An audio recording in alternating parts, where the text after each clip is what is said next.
Hi, my name is Denise Duty. I am a second year Master's in Public Health student at Indiana Wesleyan University. Now, for my advanced epidemiology final, I am doing this presentation on a bioterrorism mock epidemiologic field investigation on botulism. Our setting occurred this Thanksgiving of 2014. And what happened was a local food bank, a local food pantry had provided food and meals to 600 persons through the Project Love Food Pantry, Cedar Lake United Methodist Church in Cedar Lake, Indiana. We provided meals over 4 days, from November 27th, Thanksgiving, through November 30th on Sunday.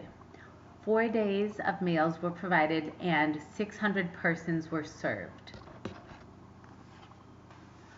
Over this weekend, they had 11 suspected cases of botulism which presented themselves to the local hospitals. There are 2 hospitals involved with these cases. One was St. Anthony in Crown Point, Indiana, and one was Methodist Hospital in Maryville, Indiana. The average botulism exposure in the United States is a reported 145 cases. So when these multiple cases became suspected, the Epidemiologic Intelligence Service got involved. We'll get to that in just a few minutes. Over the weekend, there were 3 cases which initially presented to themselves at St. Anthony on Thursday, November 27th. There were persons who came in with some symptoms of blurred vision which were being identified. They also had symptoms of double vision. They had symptoms of a dry mouth. They had difficulty swallowing. They had slurred speech. Thank you. Or and they had muscle weakness. Popcorn. And they had muscle weakness. When these cases presented, they were suspected for being botulism cases. So 3 cases presented themselves on Thursday to St. Anthony in Crown Point. On Friday, 1 suspected case presented itself. 2 suspected cases presented also at St. Anthony on Saturday. No cases or 0 cases presented to St. Anthony on Sunday, November 30th. The other hospital involved was Methodist Hospital, and they had similar cases. On Thursday, November 27th, 1 suspected case presented with symptoms of double vision.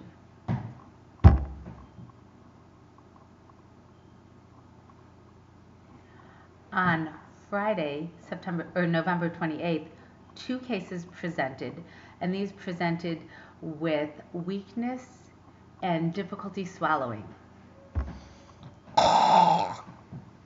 and dry mouth. No cases presented itself on Saturday, but 1 case did present, 3 cases presented themselves on Sunday. Of the total 11 suspected cases, 9 cases were actually confirmed as being botulism. Topics addressed in this mock investigation include epidemiology, the public health response to botulism events, controlling botulism in public settings, Clostridium botulism, the containment of foods grown in soil, was examined. The identification of Clostridium botulism being in contamination in commercial products, and this included canned foods. Specifically, they looked into canned green beans, and we'll get to that in a few minutes. But we also are going to talk about decontamination methods. Now, these include treatment methods. This includes an antidote which is available for adults, which can be obtained through the CDC. It's not locally available, but it is available through the CDC. Now, because of this involvement and because of these suspected cases, we got the involvement of the Epidemiologic Intelligence Service. In fact, they were at the leading edge of these investigative efforts in combination or in cooperation with the Lake County Public Health Department in Crown Point, Indiana. A little bit about Clostridium botulism. It is a gram-positive anaerobic bacteria. It is a nerve toxin. And so if exposed, rare but serious paralytic illness results. There are 5 different types of exposure. There is infant botulism, there's gastrointestinal botulism. The one I'm focusing on today is a foodborne botulism. Now, I mentioned earlier that there are annually around 145 cases of botulism in the United States.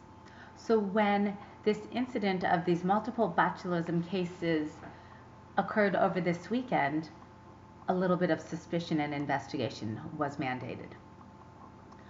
Foodborne botulism accounts for 15% of the exposure. Foodborne botulism is considered a public health emergency. Foodborne botulism occurs when a person ingests the preformed toxin. Now, the incubation period for this varies within a few hours, 6 hours, up to multiple days, several days. The longest reported is up to 10 days of symptom exposure.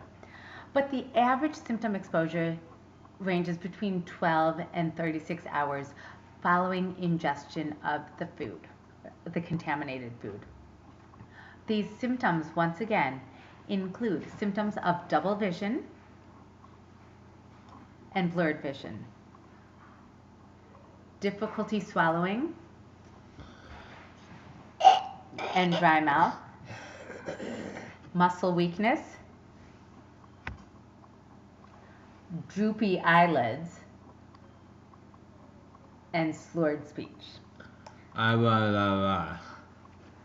Now, many of these symptoms may get confused and the differential diagnosis may be brought out. This would include stroke-like symptoms, myasthenia gravis symptoms, even Guillain-Barré syndrome, all of which exhibit forms of muscle paralysis. So, in order for a confirmative identification, diagnostic tests are used.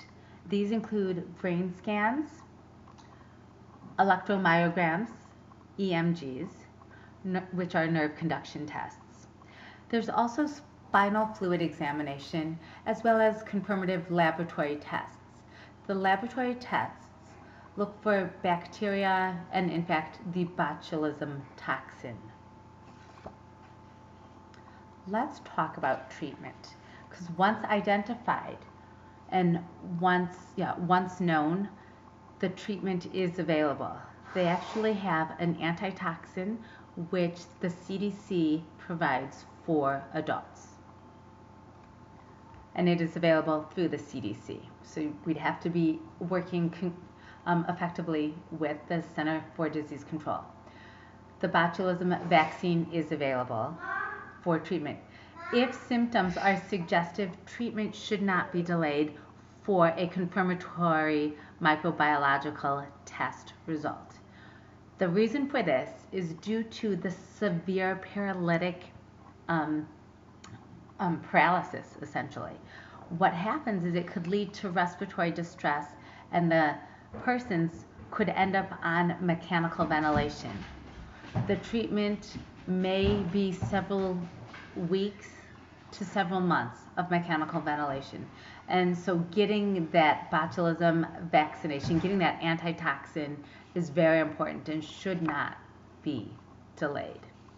Now let's talk about some of the methods that were involved during this epidemiologic investigation for botulism. The local Public Health Department and the EIS were searching the MMWR for botulism cases. And because they are prevalent, or they are common, about 145 are present each year, they did find several cases. But because of the amount over this weekend and the frequency, there was a lot of involvement that they were trying to categorize and determine the source. Now, the source was determined to be at the food pantry, or the site was found to be at the food pantry, and it was during that weekend where they provided the Thanksgiving meal for those 4 days. They investigated and they determined which foods were served, and so they wanted to find out what the source could be. They looked at 85 20-pound turkeys were provided, used that weekend. 75 5-pound bags of potatoes were used. There were 100 loaves of bread, 100 packages of butter. There were 75 apple pies. They had 150 cans of green beans, 150 pumpkin pies, 100 boxes of stuffing that were used, 200 jams and sweet potatoes, and 30 bags of marshmallows. So they looked at all of that. The drinks that were provided included cranberry juice. There were also, I forgot about the canned cranberries as well that were used. And they had water, teas, juice, and coffee, which were provided for the beverages.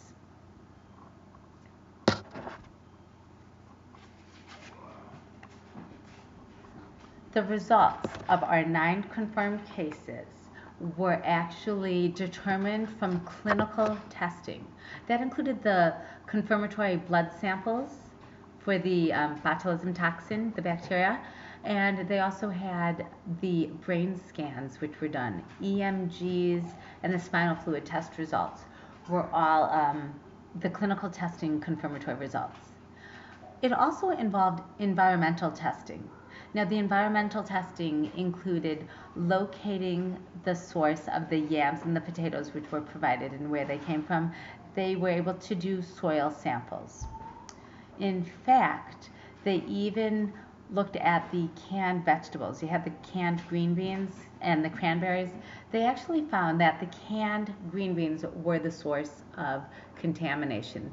Some of the canned green beans had been destroyed and damaged during the packing, and they were still utilized. There was no sense of change or taste or smell in those canned green beans, and so it completely went unnoticed. But with that determination, the source of the problem was found to be the canned green beans. I want to thank you for listening to my presentation on my botulism field epidemiologic investigation.